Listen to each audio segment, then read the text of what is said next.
पुणे में एनसीपी की बड़ी हार, चाचा भतीजे एक साथ आए थे लेकिन उसके बावजूद कुछ नहीं कर पाए। पिंपरी चिंचवाड़ की अगर बात करेंगे, यहां पर भी चाचा भतीजे एक साथ आए थे लेकिन बीजेपी ने यहां पर बढ़त बना रखी है। तो नागपुर की बात करें, पुणे की बात करें या चिंचरी पिंपवाड़ की बात करें, यहां पूरी तरीके से भारतीय जनता पार्टी का जो होल्ड है वो नजर आ रहा है। आरती जी, बिल्कुल, देखिए यही शुरुआत में ही यही कहा था कि जो लार्जर ट्रेंड यही रहेगा कि बीजेपी सबसे बड़ी पार्टी उभर के आएगी और वो एकनाथ शिंदे के साथ ज़रूर अपना मेयर चुनेगी और बीएमसी के इलेक्शन जीतेगी। लेकिन जहाँ तक बात आती है उद्धव ठाकरे की, मुझे लगता है ये कहना बहुत ज़रूरी है इस वक्त कि उद्धव ठाकरे ने कोशिश कर रहे हैं अपना ग्राउंड रिट्रीव करने की, लेकिन जो उन्होंने डैमेज अपनी पार्टी को किया उस वक्त जब वो बीजेपी के साथ नाता तोड़ा और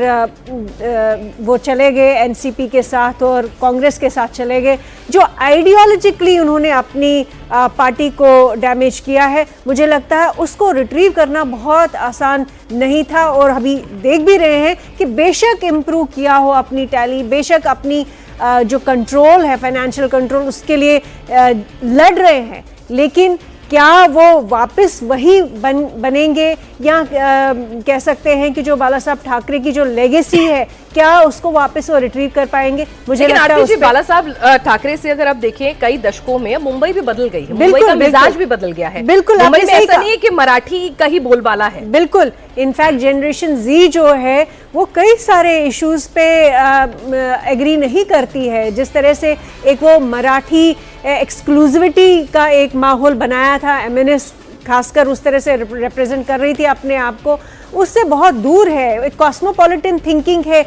क्योंकि मुंबई फाइनेंशियल कैपिटल है इंडिया का, क्योंकि मुंबई की एक हिस्ट्री, महाराष्ट्र की एक हिस्ट्री रही है कि कॉस्मोपॉलिटन रहा है, पूरे देश से लोग जाते हैं, यूपी बिहार, और धीरे धीरे इनफैक्ट पूरे अगर आप देखें पूरे कंट्री में पिछले 77 साल में ये जो जिस तरह से रीजनलिज्म होता है या जिस तरह से दूसरों को नीचे दिखाना, उससे जनरेशन जी और यंगर जनरेशन्स उसके साथ रिलेट नहीं करती, नहीं आइडेंटिफाई करती है। इसका खामियाजा भुगतना पड़ रहा है उन सब पार्टीज को जो बहुत ही ज्यादा नैरो फोकस लेके चलती है। इसीलिए देवेंद्र फडणवीस जो है, मुझे लगता है उनकी अगर आप इलेक्टोरल पॉलिटिक्स समझे, उनकी स्ट्रैटेजी समझे कि वो बहुत सारे डेमोग्राफिक्स को अपने साथ रख रहे हैं, यंग डेमोग्राफिक उनके साथ है और मराठी रंग भी लेकर आई। अभी जो तस्वीर है या जिस तरीके से टैली हमें बता रही है वो ये समझ में आ रहा है कि भारतीय जनता पार्टी ने जो रणनीति बनाई थी, देवेंद्र फडणवीस ने जो रणनीति बनाई थी, उसमें वो कामयाब हो गए हैं।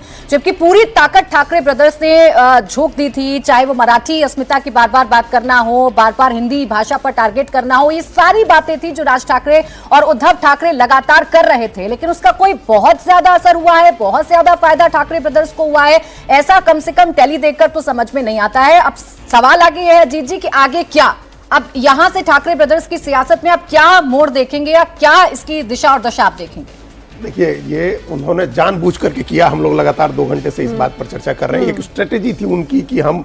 सारे वोट्स के लिए जाएं और सब न मिले हमको, या थोड़े से वोट के लिए जाएं उसका ज्यादा हम ले लें, ये उनको तय करना था। उन्होंने तय किया कि हमको मराठी मानुस के वोट पर जाना है, हिंदुत्व के वोट पर जाना है, हिंदुत्व प्लस मराठी मानुस, ये उनका अपना उनका शुरू से रहा है।